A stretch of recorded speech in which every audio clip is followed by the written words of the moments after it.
Today we're going to be talking about the basics of squat, including the technique, setup, and execution. So the first thing that we're going to talk about is setting our grip on the bar. With the grip, we're going to use the ring as reference.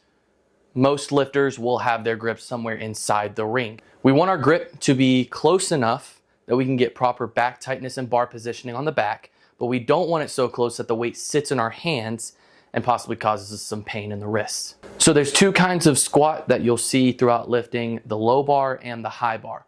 The low bar is going to be the more beneficial for powerlifters because of its inclusion of the hips and the posterior chain. It's more of a compound movement and allows us to move more weight. For the low bar, the bar is going to sit across our rear delts on the lower trap. So our second option is going to be the high bar. Now the high bar is going to be less of a compound movement than the low bar. It's going to be a lot more quad dominant, and you're going to be able to stay a lot more upright than you would be able to on the low bar. To find the positioning for the high bar, the bar is going to sit across the top of our traps. So once we set our grip, we need to create a stable base for the bar to sit on across our upper back. So to create this tightness, we need to cue for slight retraction and depression of the scapula. Similar to the cue we use for the upper back tightness and bench. If you haven't seen that video yet, the tutorial link is right here. So from that point, we can wedge ourselves into the bar, into that either low bar or high bar position that we're going for. So once we've wedged ourselves into the bar and we're in a secure position, we then need to initiate a brace before we unrack, and then once again after we unrack. So for the brace, we want to take in a deep mouth breath and expand into our diaphragm and tense our core into this neutral position. So once we've braced, we need to initiate the unrack.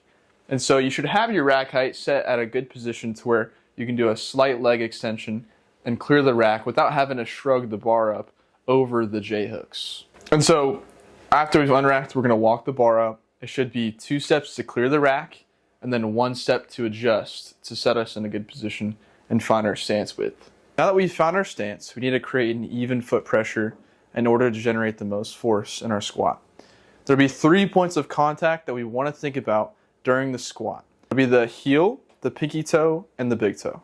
In keeping these 3 points of pressure in our foot, this is going to help us find our midfoot and generate the most force in our squat.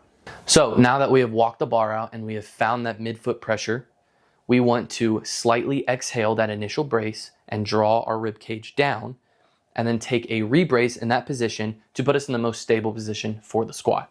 As we descend, we want to break at our hips and our knees simultaneously, allowing our chest to fall slightly forward as our knees track forward over the toes, all while loading up our quads on the descent. Now we want to continue descending the squat until our hip crease either matches parallel or just under parallel of the top of our knee joint as per competition standard.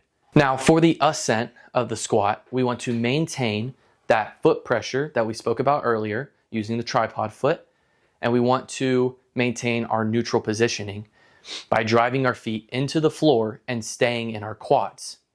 We want to do that all the way up the squat until our knees and our hips are both fully locked out, waiting for the rack command from a judge, and you finish the squat.